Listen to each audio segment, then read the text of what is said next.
Hello and welcome two bit inning. साथ में मिलकर शुरू करते हैं जिंदगी की दूसरी इनिंग। आज हम बात करेंगे, बहुत सारे लोगों का मैसेज आ रहा है, sir is this a buying opportunity, is this a buying opportunity. उस पर बात करेंगे कि is this a buying opportunity और नॉट। ठीक है, क्योंकि ऑब्वियसली मार्केट में इतना बड़ा क्रैश आने के बाद लोगों को लग रहा है कि यार अभी रातों रात कुछ ना कुछ वापस से मार्केट पंप कर जाएगी। ठीक है, उस पर बात करेंगे, लेकिन उससे पहले गाइस एक रिक्वेस्ट है। मैं 6 साल से कंटेंट बना रहा हूँ क्रिप्टो में और क्रिप्टो एजुकेशन में। आप मेरा कंटेंट देख रहे हो दिन रात। बाइनेंस क्या कर रहा है, पूरी दुनिया में टॉप 100 क्रिप्टो एजुकेटर्स को फैसिलिटेट कर रहा है। और ग्लोबली मतलब पूरी दुनिया में लाखों क्रिएटर्स हैं इस वक्त। एक ज़माना होता था जब कुछ चंद लोग होते थे, आज लाखों लोग हैं। उन लाखों लोगों में टॉप 100 क्रिप्टो एजुकेटर्स को फैसिलिटेट कर रहा है। ये प्रक्रिया उसने जनता पे छोड़ दी है। अब जो जितना जनता नॉमिनेट करेगी वो क्रिएटर टॉप 100 में आ जाएगा। तो जो नॉमिनेशन है ना यार, वो डिस्क्रिप्शन में मैंने फॉर्म डाल दिया। आपको लगता है कि अगर मेरे कंटेंट ने आपको रत्ती भर भी, छोटा सा भी, अगर आपको आपकी लाइफ में अगर वैल्यू ऐड करी है, या आपको लगता है कि नहीं इनका कंटेंट ठीक है, बात ठीक करते हैं, तो गाइस डिस्क्रिप्शन में लिंक है, उस पर प्लीज़ एक बारी जाके क्लिक कर देना और वो फॉर्म भर देना। आई रियली अप्रिशिएट यार। थोड़ा सा भी आपको लगता है यार ये बंदा ठीक है, इसका समझ में आता है थोड़ा डिफरेंट है, तो यार थोड़ा सा एफर्ट लगेगा, 2-3 मिनट लगेंगे। ठीक है, डिस्क्रिप्शन में लिंक है। अच्छा, उसके बाद अब बात करते हैं डिटेल में कि बहुत लोगों के मैसेजेस आ रहे हैं, बहुत लोगों के फ़ोन आ रहे हैं। क्या ये राइट टाइम है लेने का? क्या हमें री एंट्री लेनी चाहिए? सबसे पहला थंब रूल ये बना लो, मैं अब जो चीज़ें बताने जा रहा हूँ कोई नहीं बताएगा, कोई भी नहीं बताएगा। सबसे पहला थंब रूल बना लो, इस जो लिक्विडेशन जो हुई है, जो मार्केट क्रैश करी है, ये हिस्ट्री के अंदर इससे बड़ी लिक्विडेशन नहीं रिकॉर्ड हुई है। ठीक है, इससे पहले भी मार्केट क्रैश हुई हैं, लेकिन इन टर्म्स ऑफ लिक्विडेशंस कुछ ऐसा हुआ है कि समझ ही नहीं आ रहा इंडस्ट्री को। इनफैक्ट काफ़ी सारी कंट्रोवर्सीज, काफ़ी सारी इसमें इन्वेस्टिगेशंस की डिमांड हो रही है। बहुत सारी कंट्रोवर्सी सामने आएंगे भी कुछ दिन में, हो सकता है और चीज़ें निकल के आएँ। क्योंकि आज से पहले ऐसा नहीं देखा गया कि टोकन्स, लिटरली बड़े बड़े टोकन जीरो पे चले गए थे। एटम हो गया, सुई हो गया, बड़े बड़े टोकन्स यार, फॉरगेट अबाउट छोटे। वो तो चलो ठीक है, थोड़ा बहुत रिकवर करके आ गए थोड़ी देर बाद, लेकिन एक बार को जो सेंट्रलाइज एक्सचेंजेस पे जो प्राइस था और जो डिसेंट्रलाइज एक्सचेंजेस पे जो प्राइस हिट हुआ, उसमें बहुत डिफरेंस था। तो ऐसे कैसे? ठीक है, तो इस पर एक बहुत बड़ी इन्वेस्टिगेशन और जांच बिठाने की बात हो रही है, पूरी दुनिया में डिमांड है। ठीक है, तो एक तो ये चीज़ हो गई। कई एक्सचेंजेस जो हैं वो चलो कंपनसेट कर रही हैं और ये सब कर रही हैं, लेकिन ये सिर्फ एक तरीके से आप ये समझो कि ना कंपनसेशन एंड ऑल दैट, जिसका नुकसान होना था वो तो हो लिया ना। दुनिया के जो टॉप ट्रेडर्स हैं, जो हाइपर लिक्विड वगैरह पे थे, टॉप 5 टॉप 7 क्रिएटर्स के ट्रेडर्स के 10 million 15 million 20 million US dollar जो है वो लिक्विडेट हुए हैं। करोड़ों में नुकसान हुआ है लोगों का। ठीक है, तो एक आज मैं फिर आपको कह रहा हूँ, अगर आप उनमें से हो जो लीवरेज ट्रेडिंग नहीं करी, जिसका पोर्टफोलियो बच गया, जो अभी स्पॉट ट्रेडिंग में है, तो सबसे पहला तो आप एक बात को समझ लो, लीवरेज ट्रेडिंग मत करना। बिल्कुल, मैं आपको इसके लिए कभी प्रोत्साहित नहीं करूँगा। मैंने अपने पूरे जीवन में लीवरेज ट्रेडिंग नहीं करी, आपको भी मना करता हूँ। खुश रहोगे। वेल्थ क्रिएशन जो है, अगर आप ध्यान से देखो, तो अगर आपने ज़िंदगी में कुछ नहीं किया होता, मतलब कुछ नहीं किया इन द सेंस कोई ट्रेडिंग भी नहीं करी होती, सिर्फ बीटीसी को एक्यूमुलेट करा होता ना पिछले 5-6 सालों में, तो भी तो आप वेल्थ क्रिएट कर लेते ना। तो क्रिप्टो ना एक मैराथन रेस की तरह है। ये 100% 100 मीटर की स्प्रिंट नहीं है। ये कोई कोई झगड़ा फसाद नहीं है, ये कोई लड़ाई नहीं है कि आपको जीतना है, आपको हर हाल में आपको सर्वाइव करना है। आपको पता है जीवन में सर्वाइवल भी जीतना होता है, सर्वाइवल भी जीतना होता है, जीतना ही जीतना नहीं होता है। सर्वाइव कर गए ना तो भी जीतना होता है। मतलब अगर कोई आदमी जंग में मरा नहीं ना तो वो जीत गया, चाहे वो जंग हार गया लेकिन वो जीवित रह गया तो वो भी जीत गया। तो आपको ना इस तरह के, आपको अपनी लाइफ की फिलॉसफी को देखना है कि भैया मेरे को 15 साल बाद 20 साल बाद मैं अपनी वेल्थ क्रिएट कर ले जाऊँ। तो पहली चीज़ है कि वो लीवरेज के थ्रू क्या होता है, लीवरेज एक बहुत रिस्की गेम होती है। उसमें आप जितनी तेज़ी से वेल्थ बनाते हो उतनी तेज़ी से वेल्थ खो भी देते हो। गैम्बलिंग की तरह है and you don't have control over it. Centralise exchanges, market makers, whales, ये तीन चीज़ें अनरेगुलेटेड मार्केट में आपको कभी भी नेस्ता नाबूद कर सकते हैं। ये वही गैम्बलिंग टेबल है कि मकाओ के अंदर आप गए हो कभी? मकाओ क्या गैम्बलिंग टेबल देखा है कभी? गोवा वगैरह में गैम्बलिंग टेबल पे जब आदमी जाता है तो वो जीतता ज़रूर है, और उस रात उसको लग रहा होता है कि आज उसकी किस्मत बहुत अच्छा कर रही है। ऐसे ही लीवरेज ट्रेडिंग में होता है, वो जब जीतता है, उसके कुछ ट्रेड्स अच्छा करते हैं तो उसको लगता है कि आज उसकी किस्मत जो है वो जग गई है। लेकिन फिर यही एक दिन किस्मत जब पलटी मारती है तो आदमी पूरा का पूरा ख़त्म हो जाता है। एक तो ये चीज़ हो गई। दूसरी, आपको दूसरा ये करना है कि अभी आपको लुक्रेटिव लग रही होंगी चीज़ें। अब आप क्या है, दोस्तों वोस्तों से उधार मत ले लेना, लोन मत ले लेना, क्रेडिट कार्ड से विड्रॉल मत कर लेना। बहुत लोग इस वक्त पैसा पकड़ लेंगे, गोल्ड लोन ले लेंगे। ये अभी मार्केट डिसाइसिव फैक्ट मोड में नहीं है, अभी भी यहाँ से और करेक्शंस हो सकती हैं।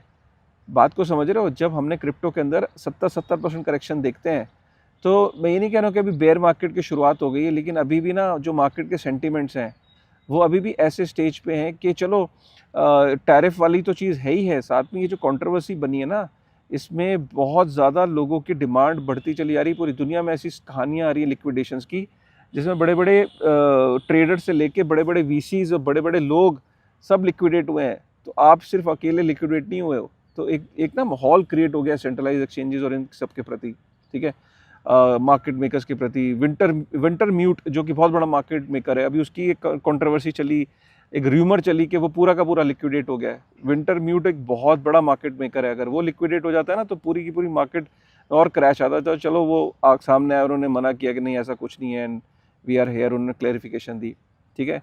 एक तो ये चीज़ हो गई। तीसरी ये चीज़ कि इस टाइम आपको री एंट्री के लिए प्राइजेस तो बहुत लुक्रेटिव लग रहे होंगे, बट फिर मैं बोल रहा हूँ कि अभी ये इस लेवल पे भी आपको ऑल इन नहीं जाना है, आपको री एंट्री करनी है। थोड़ा सा आप अपने आप को एवरेज आउट कर सकते हो। अगर कोई चीज़ आपने महंगी ले रखी थी, आपके पास ऑलरेडी एग्जिस्टिंग कुछ कैश पड़ा है, हाँ आप री एंट्री कर सकते हो। आपको एग्जिस्टिंग यूएसडीटी पड़ा था, ऑब्वियसली बहुत ही अच्छी बात है, लेकिन अगर नया पैसा भी आप डालना चाह रहे हो तो लोन वगैरह लेके मत डालना, क्योंकि यहाँ से भी करेक्शन और हो सकती है। मार्केट का कोई भरोसा नहीं है।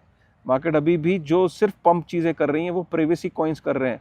प्रिवेसी कॉइन्स में भी जी कैश कर रहा है, मोनेरो तो बाइनेंस पे है भी नहीं, और डैश कर रहा है। अब प्रिवेसी कॉइन्स भी इसलिए कर रहे हैं अच्छा, जी कैश वगैरह, क्योंकि अल्टीमेटली अब ये नरेटिव एक बना है, और वो भी नवल रविकांत और ये जो बड़े बड़े जो नाम हैं वो ये कह रहे हैं कि भाई बिटकॉइन ने जो अचीव यहाँ तक करा बहुत अच्छी बात है, बिटकॉइन विदाउट प्रिवेसी कुछ भी नहीं है। तो मतलब वो ये कह रहे हैं कि प्रिवेसी, बिटकॉइन यहाँ तक आया, बिटकॉइन को यहाँ से आगे जो जो जर्नी है वो जी कैश वगैरह की है। क्योंकि जिस हिसाब से जो यूरोप के अंदर या गवर्नमेंट जिस हिसाब से अब ब्लॉकचेन को ट्रेस कर रही हैं, जिस हिसाब से ऐसे सिस्टम्स लगा रही हैं कि अब बंदे की प्राइवेसी जो है वो मेंटेन नहीं हो रही है ब्लॉकचेन्स पे भी, तो कल को प्राइवेसी बेस्ड ब्लॉकचेन्स का चलन ज़्यादा बढ़ेगा, ठीक है। इस तरह के जो बड़े बड़े जो नाम हैं, बड़े बड़े इन्फ्लुएंसर्स जो हैं, बड़े बड़े थॉट लीडर्स हैं, वो जब ऐसी बातें करते हैं तो फिर जी कैश जैसे जो टोकन्स हैं, जो प्राइवेसी बेस्ड ब्लॉकचेन्स हैं, उनके अंदर एकदम डिमांड बढ़ती है। तो इस टाइम जो नरेटिव अच्छा कर रहा है वो इस वक्त सिर्फ और सिर्फ प्राइवेसी कॉइन्स का कर रहा है। क्या इस वक्त बीटीसी लेना चाहिए, इथेरियम लेना चाहिए? देखिए, अगर बीटीसी और इथेरियम भी आपको लेना है, फिर मैं बोल रहा हूँ कि आप उसको एवरेज आउट कर सकते हो अपनी बाइंग को। या अगर आप बिल्कुल नए बिगनर हो, बिल्कुल आज ही क्रिप्टो में एंटर कर रहे हो, हाँ बिल्कुल कर सकते हो, लेकिन फिर भी मैं आपको बोलूँगा एसआईपी मोड के थ्रू ही करिएगा। ये वो अभी भी टाइम नहीं है कि आप ऑल इन लोन वोन लेके इसमें एंट्री आप लेके घुसो, ठीक है। क्या बेयर मार्केट आ गई है? अभी भी मेरा मानना है कि बेयर मार्केट अभी शुरुआत नहीं हुई है। ये जो अभी पैनिक सेलिंग हुई है, ये कोई बेयर मार्केट ऐसे नहीं आता कि एक ही दिन में मार्केट पूरी क्रैश हो जाती है। ये एक एपिसोड आया, एक 100% का टैरिफ, एक बहुत ही ब्लैक स्वान इवेंट कह लीजिए। ये एक ऐसा इवेंट था जो कभी प्लान नहीं किया जा सकता। बेयर मार्केट धीरे धीरे ग्रेजुअली हम बेयर मार्केट में एंटर करते हैं, लेकिन ये वाले जो इवेंट्स हैं ये वन ऑफ दोज इवेंट है। अभी भी मुझे लगता है कि अगर डोनाल्ड ट्रंप अभी और चाइना किसी अरेंजमेंट पे पहुंच जाते हैं तो मार्केट को फिर से एक बूस्ट मिल जाएगा, ठीक है। लेकिन अभी भी कोई ऐसी क्लैरिटी नहीं आ रही है, क्योंकि चाइना ने भी बोला कि दे आर रेडी, वो झुकने का नाम नहीं ले रहे। डोनाल्ड ट्रंप ने कोई ऐसे सिग्नल नहीं दिए, तो हो सकता है और उधर से चीज़ें अभी भी हो सकती है। लेकिन मैं ओवरऑल इसलिए अभी भी बुलिश हूँ क्योंकि रेट कट्स हो रहे हैं। ऐसा नहीं कि रेट कट बंद हो रहे हैं, रेट कट अभी भी चालू हैं। M2 सप्लाई बढ़ रही है, ठीक है, और अभी भी जो M2 मनी सप्लाई के साथ साथ गोल्ड अपने ट्रैक पे है, और M2 मनी सप्लाई बढ़ती है तो गोल्ड बढ़ता है। गोल्ड बढ़ने के बाद फिर हमने देखा कि बिटकॉइन भी कैचअप करता है, ठीक है। और अभी भी इंस्टीट्यूशनल जो डिमांड है वो अभी भी बिटकॉइन की और इथेरियम की बढ़ रही है। जो डिजिटल एसेट ट्रेजरीज हैं वो कोई भागी नहीं है, उन्होंने ये नहीं बोला कि कल के क्रैश के बाद वो बाई नहीं करेंगे। इंस्टीट्यूशंस अभी भी बाई कर रहे हैं, सब चीज़ें हैं। लेकिन हाँ, कल के इस एपिसोड के बाद मार्केट से यार पैसा गायब हो गया ना। जो वेल्स हैं, जो एक बात बताओ ना यार, जब आपने पूरा लिक्विडेट हो गया तो नया पैसा आने में थोड़ा जो वक्त लगेगा ना। सो अंडरस्टैंड, एक पैनिक है। नया जो बंदा है वो, उसको ये लेवल्स भी बुरे लगने लगते हैं। जब किसी का नुकसान हो जाता है ना, तो आदमी कहता है कि कितना ही लो चला जाए, पैसा ही नहीं तो मैं कहाँ से डालूँ मार्केट के अंदर। तो फ्रेश मनी अभी एंटर करने में ऑब्वियसली एक टाइम लैग होता है। लेकिन फिर भी आपने देखा कि बिटकॉइन 1,02,000 पे पहुंच गया था, वहाँ से 1,02,000 से 1,11,000 सुई बता रहे हैं कि 50 सेंट पे पहुंच गया था, 50 सेंट से 2.5 सेंट पे आया। तो ऐसे कई टोकन्स लिटरली ऑलमोस्ट जीरो चले गए थे, उसके बाद वो रिकवरी करे। अभी भी मैं बोलूँगा फोमो नहीं करना है, you don't have to FOMO, ऐसे नहीं करना है ओ यार पैसे ले लो दोस्त, विजय पैसे दे दे यार, तुम देर को वापस कर दूंगा। अभी ऐसा कोई काम नहीं करना है, फोमो नहीं करना है, धीरे धीरे इसमें एंट्री लेनी है। कोई बात नहीं, मार्केट यहाँ से बढ़ भी जाएगी तो आपको कोई इतनी टेंशन नहीं होने वाली, क्योंकि आप ऑलरेडी आपके पैसे लगे हुए हैं, वो रिकवर होंगे।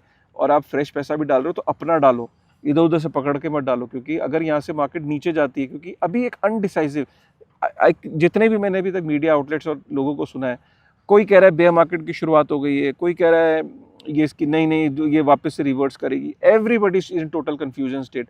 वो कंफ्यूजन की स्टेट आपको दिख भी रहा है, ठीक है। तो अच्छा, कुछ लोग कह रहे हैं कि नहीं ये जो प्राइवेसी कॉइन का नैरेटिव है, ये अभी एक होप दिखा रहा है कि अभी भी bull market is still there. तो ये अभी कंफ्यूजन की स्टेट में, यहाँ से और ज़्यादा अगर मार्केट नीचे जाती है तो एटलीस्ट आपको जो पैसे आप कहीं से लोन वोन उठा के ले जाओगे, क्योंकि सपोज करो यहाँ से भी अभी नीचे चलेगी तो क्या करोगे। और आपको कि और कितने नीचे जा सकती है यार। हमने देखा है कि बीटीसी के अंदर 70% करेक्शन आ जाती है, सोलाना जैसे कॉइन में 70-80% की करेक्शन आ जाती है, बड़े बड़े कॉइन्स में 90% तक की करेक्शन आ जाती है। दिक्कत बस ये हुई है इस वक्त, जो लोगों की ना असली जो दुखती रग है वो ये है कि सर जब मार्केट पंप हो रही थी ना, तब तो मेरा कॉइन पंप हो नहीं रहा था, और जब मार्केट डंप हुई तो सबसे पहले तो मेरा कॉइन डंप हुआ है। ये बड़ी दिक्कत है। क्या आपके साथ भी ये हुआ है कि जो कॉइन पंप हुआ तब तो मेरा कॉइन पंप नहीं हो रहा था, लेकिन जब डंप हुआ तो क्यों डंप हुआ मेरा कॉइन सबसे ज़्यादा डंप हो गया। तो ये भी एक बहुत बहुत बड़ी दिक्कत है। सी राइट, तो I don't know how much time it will take, specially the smaller coins, but if you are invested in Bitcoin, Ethereum and Solana, I think you should not worry. And जो लोग spot में हैं उनको तो वैसे ही worry करने की ज़रूरत नहीं है। एसआईपी के थ्रू अपना एसआईपी मत रोकिए। अगर आपकी बिटकॉइन और इथेरियम और सोलाना में आपका एक वीकली, एक मंथली एक इन्वेस्टमेंट चल रही है, उसे मत रोकिए, कंटिन्यू करिए, ठीक है। क्योंकि एसआईपी वालों को तो कभी घबराहट होती भी नहीं है जो बिटकॉइन में और इसमें। हाँ, थोड़ी सी इस टाइम आप बढ़ा सकते हो। अगर आप नॉर्मली कुछ कर 10 रुपये लगा रहे थे तो आप 12 रुपये लगा सकते हो, 13 रुपये लगा सकते हो, वो समझ में आ रहा है। But you don't have to just go all in. ये वो वाले लेवल्स नहीं है कि घुस जाओ, क्योंकि मैंने देखा है ये पास्ट में गलती होती है कि लोग ऐसे लेवल पे भी ऑल इन घुस जाते हैं और अभी उसके बाद भी करेक्शंस और हो जाती हैं, then they find themselves into lot of trouble, ठीक है। सो गाइस, रिक्वेस्ट कर रहा हूँ फिर से यार, एक हार्टिएस्ट रिक्वेस्ट है। बाइनेंस में जो क्रिएटर्स अवार्ड है, जो टॉप 100, उसके लिए नॉमिनेशन ओपन है। अगर आपको लगता है कि मेरे कंटेंट ने आपको मदद करी है and it has been helpful for you, please मुझे एक बार आप नॉमिनेट करिए। डिस्क्रिप्शन के अंदर लिंक है, उस लिंक को क्लिक करके आप नॉमिनेट कर सकते हैं। मिलते हैं एक नई वीडियो में एक नई एनर्जी के साथ, तब तक thank you very much guys.